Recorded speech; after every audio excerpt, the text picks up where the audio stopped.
Hello everyone, welcome to the Manu Law classes.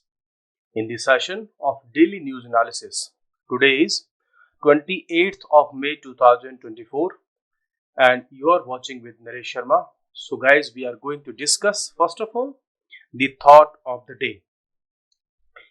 Here you can find a bird sitting on the branch of a tree. यहाँ आप देख सकते हैं, अब इस बर्ड को कोई फियर नहीं है कि अगर ये ब्रांच ब्रेक हो गई, टूट गई, जो ब्रांच ऑफ द ट्री है, तो ये गिर जाएगी। इट मीन्स इसको इस ब्रांच पर भरोसा नहीं है, इसको भरोसा है अपने विंग्स पर। तो इट मीन्स कोई भी पक्षी, कोई भी बर्ड जब किसी ट्री की ब्रांच पर बैठता है तो उसको उस ब्रांच पर भरोसा नहीं होता बल्कि अपने विंग्स पर भरोसा होता है। सो इन योर प्रैक्टिकल लाइफ, आप लाइफ में कुछ भी करते हैं तो आप अपनी एबिलिटीज पर, अपनी कैपेबिलिटीज पर भरोसा करें, ना कि अदर जो पीपल हैं उनकी किसी कृपा का। So always try your best and believe in yourself. So let's come to the question number 1 to revise our previous day session. Recently which edition of IPL completed? अभी IPL complete हुआ है और yesterday session में हमने discuss भी किया था कि there is a team which has won the title of IPL in 2024. So you have to find out that its edition is what. So guys, it is 17th edition of the IPL जो कि अभी complete हुआ है. Now you have to also know that in which year the IPL was started. तो IPL start कब हुआ था? 2008 में IPL start हुआ था और तब से लेकर के अभी every year ये होता है. Question number 3. The 2024 IPL, the final match took place in which city? तो 2024 का IPL है, उसका फाइनल मैच किस सिटी में जो है कंप्लीट हुआ? So it completed in Chennai. Can you tell me the name of the stadium? जिस स्टेडियम में ये हुआ उसका नेम क्या है? आप मेरे को कमेंट में बताइए, बिकॉज इस तरीके के क्वेश्चंस पहले भी आए हैं कि जो गेम है वो किस स्टेडियम में हुआ है। और आपको ये भी पता होना चाहिए कि इंडिया के जो लार्जर या पॉपुलर स्टेडियम्स हैं उनके भी आपको नाम पता होने चाहिए। Question number 4, the winner team of IPL 2024 is? So कौन सी टीम है जिसने अभी रिसेंटली इस मैच में टाइटल को जीत लिया? So that is Kolkata night Riders. It is the winner of the team and Sunrisers Hyderabad इसको डिफीट करके कोलकाता नाइट राइडर्स ने इस टाइटल को अपने नाम कर लिया। Question number 5, a severe cyclone hit the regions of Bangladesh and West Bengal and the nearby regions. What is the name of this cyclone? ये बहुत ही सीवियर साइक्लोन था और बहुत बड़ा इसने लॉस जो है क्रिएट किया है। So it is रेमल। रेमल नाम का जो साइक्लोन है उसने अभी हिट किया है वेस्ट बंगाल और उसके आसपास के रीजन्स को। The Water Prevention and Control of Pollution Act was enacted in yesterday session.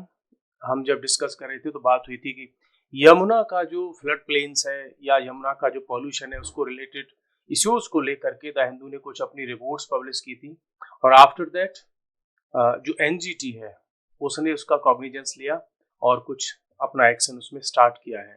तो water prevention and control of pollution act ये कब इनेक्ट हुआ था? तो it was enacted in 1974. Who is the chairman of the national green tribunal?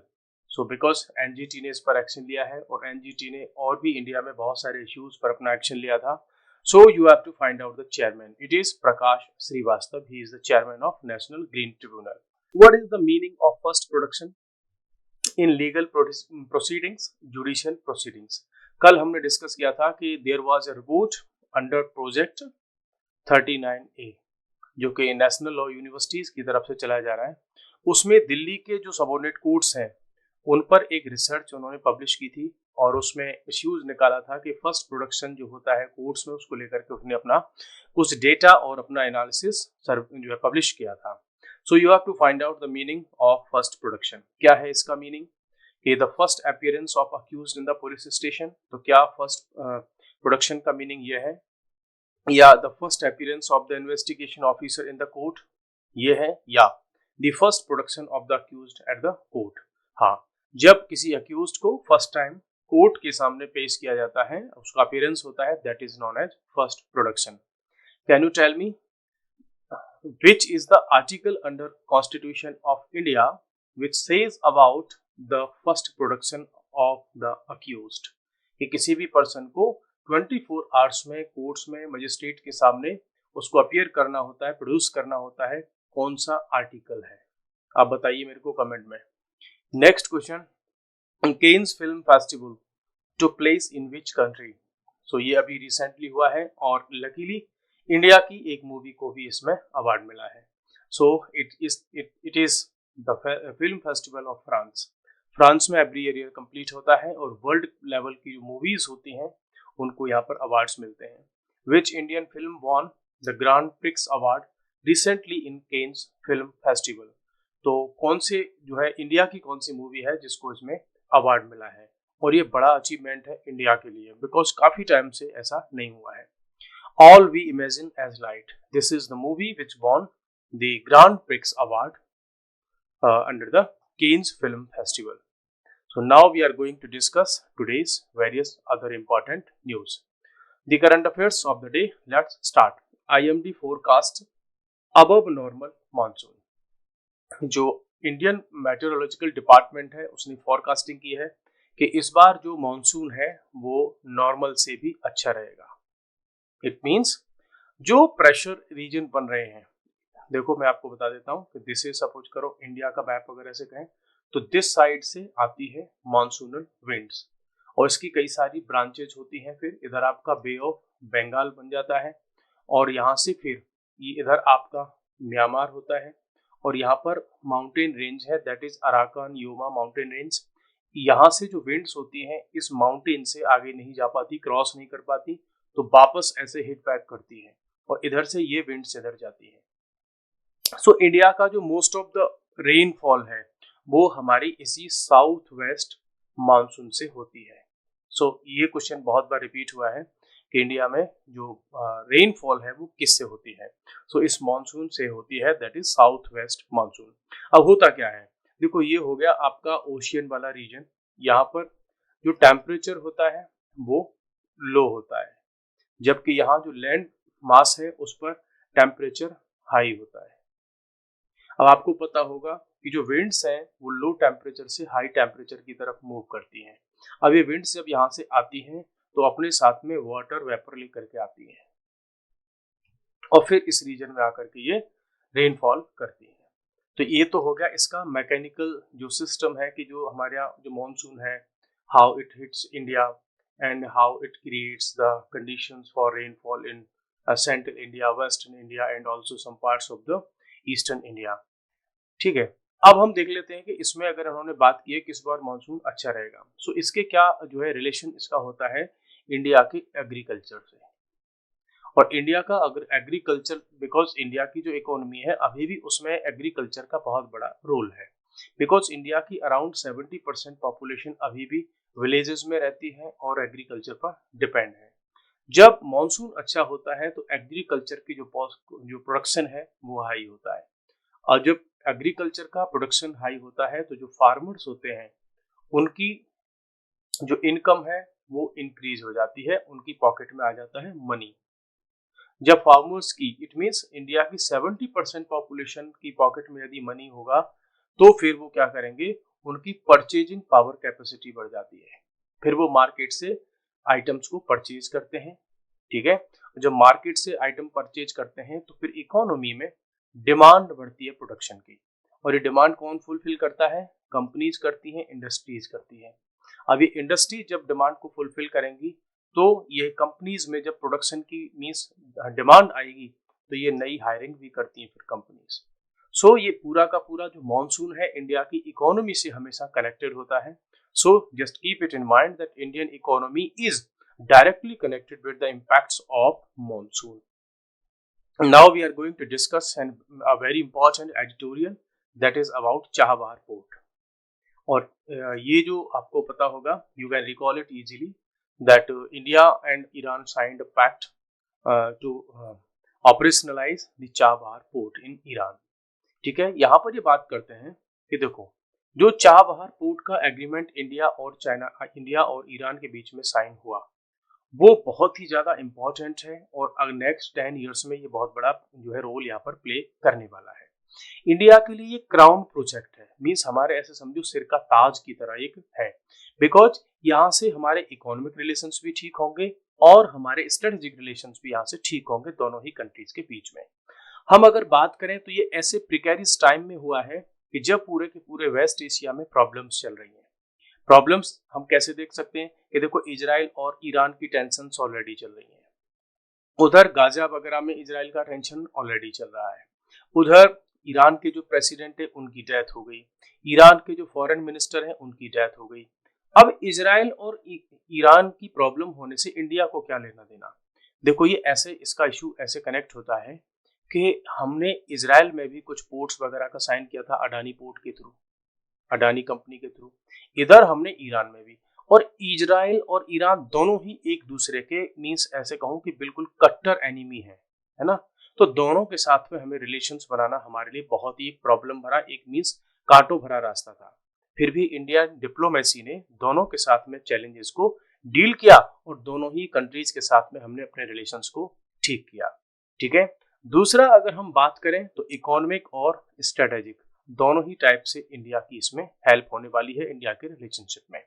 हम बात करें कि इसको हम ऐसे ना देखें कि ये वेस्टर्न एशिया में इंडिया का इंटरवेंशन है, एक्चुअली हम इसको एक्सटेंडेड नेबरहुड की फॉर्मेट में भी देख सकते हैं, जरूरी नहीं कि हम उसको वेस्ट एशिया के आउटलुक से ही उसको देखें। अनोदर पॉइंट की अगर हम बात करें तो ये जो ईरान का पोर्ट है एक फलक्रम होने वाला है, एक सेंट्रल पॉइंट होने वाला है international north south transport corridor के लिए, बिकॉज ये भी एक ऐसा कॉरिडोर है जो डेवलप हो रहा है और नॉर्थ और साउथ को पूरा कनेक्ट कर देगा है, यूरोप को एशिया से।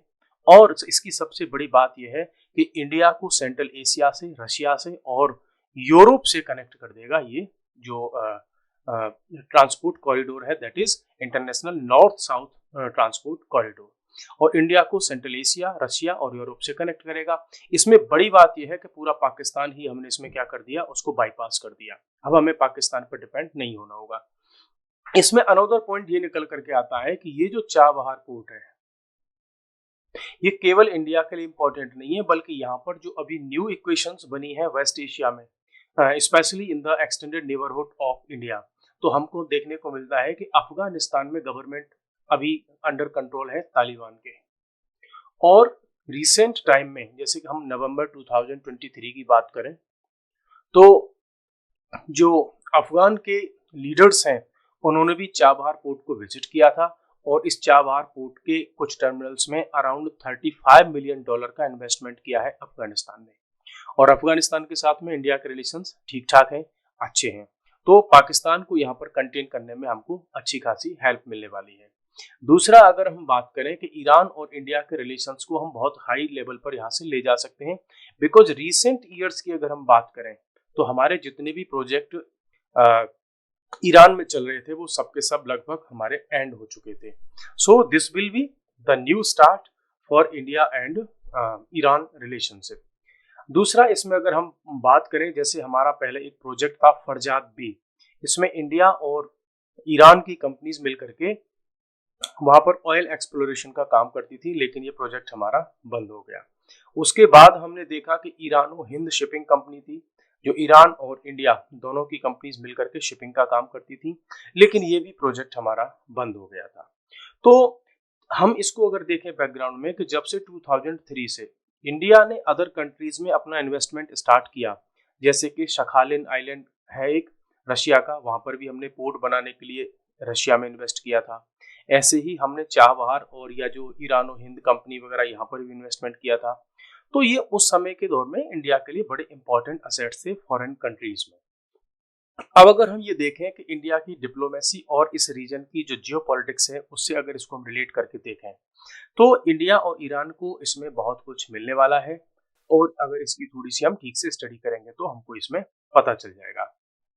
जैसे अगर हम बात करें कि इजराइल और ईरान अभी इनके बीच में बिल्कुल कॉन्फ्लिक्ट एकदम ऐसे आ गया था जैसे कि डायरेक्ट फाइट हो जाएगी, बिकॉज ईरान के जो एम्बेसी थी उस पर अटैक हो गया था मिसाइल से, इजराइल की से। तो ऐसा लगा था कि डायरेक्ट युद्ध होने वाला है, वॉर हो जाएगा। लेकिन इंडिया की डिप्लोमेसी इतनी अच्छी रही कि उन्होंने इजराइल से भी अपनी दोस्ती बना करके रख दी और ईरान से भी, दोनों से ही हमने दोस्ती बना करके रखी। जहां हमने हैफा पोर्ट को इजराइल से परचेज किया था, ये जो है 1.2 बिलियन डॉलर में, वहीं दूसरी तरफ हमने ईरान के साथ में भी चाबहार पोर्ट का एग्रीमेंट कर लिया।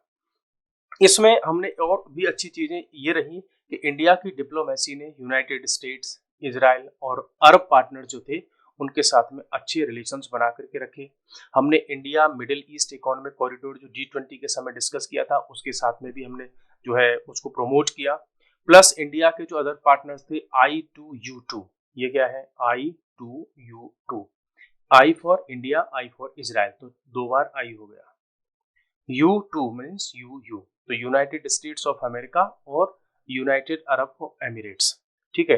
तो 2 बार आई, डबल U, इनके साथ में इंडिया ने अच्छे रिलेशंस बना करके रखे, तो हमारी चीजें ठीक से यहाँ पर चल गई। जहां एक तरफ यूएसए ने हमारे ऊपर सैंक्शंस लगाने की धमकी दी, तो हमने उसको भी बहुत अच्छे से डील किया, हम डरे नहीं। जैसे यहाँ पर राइटर कहते हैं कि लास्ट डिकेड्स में अगर हम देखेंगे, मीन्स पिछली गवर्नमेंट जो थी उसमें अगर हम देखें, तो यूएसए ने हम पर सैंक्शंस लगाए थे कि आप ईरान से ऑयल परचेज मत करो, और इंडिया की गवर्नमेंट ने उस समय पर इस यूएसए ने जो धमकी दी थी उसको एक्सेप्ट कर लिया, और ईरान के साथ में जो हमारा ऑयल ट्रेड था उस पर हमने स्टॉप कर दिया था। मीन्स हमने यूएसए की बातों में हम आ गए और हमने ईरान के साथ में अपना ट्रेड रोक दिया था। तो यहाँ पर ये कहते हैं कि उस समय इंडिया ने अपनी फिंगर्स को जला लिया था, अपनी हाथ को, उंगलियों को जला लिया था कि हम यूएसए के दबाव में आ गए थे, ठीक है। जब हमारा ईरान के साथ में जब हमारा ऑयल ट्रेड था, तो ईरान हमारा सेकंड नंबर का लार्जेस्ट ऑयल सप्लायर था। लेकिन जैसे ही हमने यूएसए की, बराक ओबामा की बात मानी, उसके सैंक्शन से हम डर गए, तो ईरान हमारी टॉप 10 की लिस्ट से भी बाहर चला गया था। सो करंट की अगर हम डिप्लोमेसी को देखें, फॉरेन पॉलिसी ऑफ इंडिया को देखेंगे, तो आपको मिलेगा कि इस समय जो इंडियन फॉरेन पॉलिसी है वो ना तो डोनाल्ड ट्रंप के दबाव में आई और ना ही जो है जो बाइडेन के दबाव में आई, ठीक है। और उन्होंने अपने लेवल से उन सिचुएशंस को डील किया। So this was the issue with previous foreign policy comfortables. The bigger picture की अगर हम बात करें, तो इसमें 2-3 चीजें हमें देखने को मिलती हैं कि तो यूएसए है जो बार बार इस पे सैंक्शंस लगाने की बात करता है, तो इसमें हम इंडिया की तरफ से पहले ही बोल दिया गया कि आप जो जो यूएसए है वो इस चाबहार पोर्ट को ऐसे न देखे कि वो उसके लिए ये हार्मफुल है, वो इसको ऐसे देखे कि रीजनल लेवल पर ये बड़ा रोल प्ले करने वाला है, not only for Iran but also for India. Because Iran के साथ में यदि इंडिया के अच्छे रिलेशन होंगे, तो कहीं ना कहीं लार्जर लेवल पर अमेरिका के काम भी आएगा इंडिया, ठीक है। यूएसए के साथ में हमारे रिलेशन ठीक ही होंगे। सो यूएसए की अगर हम बात करें, तो यूएसए खुद ईरान से अपने रिलेशंस बनाने के लिए बहुत लंबे समय से ट्राई करता रहा है, बिकॉज उसने कई बार ओमान की हेल्प ली, कई बार कतर की हेल्प ली, कई बार उसने स्विट्जरलैंड की हेल्प ली। तो यूएसए जब अपने रिलेशंस ईरान के साथ में ठीक करना चाहता है, तो ईरान ठीक कंट्री होता है, गुड कंट्री होता है। लेकिन जैसे ही चाइना करे या इंडिया करे, इसके साथ में अच्छे रिलेशंस बताए, तो यूएसए को दिक्कत होती है। तो यहाँ की हमें ये दिख रहा है कि अब जो फॉरेन पॉलिसी है, हमारी डिप्लोमेसी है, वो काफी पावरफुल है और हम किसी कंट्री के इशारे पर नहीं चलते, ठीक है। जैसे हम एक एग्जांपल देख सकते हैं कि चाइना ने खूब प्रेशर बनाया था ईरान पर कि भाई ये चाबहार का पोर्ट आप इंडिया को मत दीजिए, जबकि चाइना बहुत पैसा देता है किसी भी कंट्री को, लेकिन फिर भी हमारी जो डिप्लोमेटिक रिलेशंस हैं, उन्होंने इस चाबहार पोर्ट को इंडिया की पॉकेट में लेकर के आ गए, ठीक है। This was the article regarding Chabahar port, because ये इंडिया के लिए बड़ी अचीवमेंट है। नेक्स्ट है फिर हमारे पास में Rajkot fire tragedy, no faith in the state machinery. अभी राजकोट में क्या हुआ था, एक फायर ट्रेजेडी हुई, उसमें अराउंड 30 पीपल की डेथ हो गई, और क्या था वो, वहां पर एक गेम जोन था, ठीक है। अब इसमें इशू क्या हुआ कि वहां के हाई कोर्ट ने इसको जो है सुओ मोटो कॉग्निजेंस इसका लिया, और ये कहा है वहाँ की स्टेट गवर्नमेंट को कि हमें आपकी स्टेट मशीनरी में, स्टेट गवर्नमेंट की मशीनरी में हमको फेथ नहीं है। अब उसके बाद में जो वहाँ के पुलिस कमिश्नर थे उनको भी उन्होंने सस्पेंड कर दिया, वहाँ से हटा दिया उस पोस्ट से, और म्युनिसिपल कमिश्नर थे उनको भी हटा दिया वहाँ से अपनी पोस्ट से, और नए कमिश्नर वगैरह उन्होंने अपॉइंट किए हैं। अब देखो यहाँ पर कुछ इंपॉर्टेंट क्वेश्चंस आपको देखने को मिलेंगे इस इश्यू में, जो हाई कोर्ट ने इनसे पूछे हैं। और दिल्ली में भी सेम प्रॉब्लम हमको देखने को मिलती है जब हम कोचिंग इंडस्ट्री की बात करते हैं। आपने देखा होगा मुखर्जी नगर वाले रीजन में बहुत सारी कोचिंग्स को बंद कर दिया गया। यहाँ पर एक तो ये पॉइंट निकल करके आ रहे हैं। देखो कोर्ट ने क्या क्वेश्चन पूछा कि यू वर सो इग्नोरेंट, बोला आप इग्नोरेंट थे कि आपकी विंसिनिटी में जहां पर म्यूनिसिपैलिटी का ऑफिस था उसके पास में इतना बड़ा स्ट्रक्चर तैयार हो गया, आपको पता नहीं चला 18 मंथ में।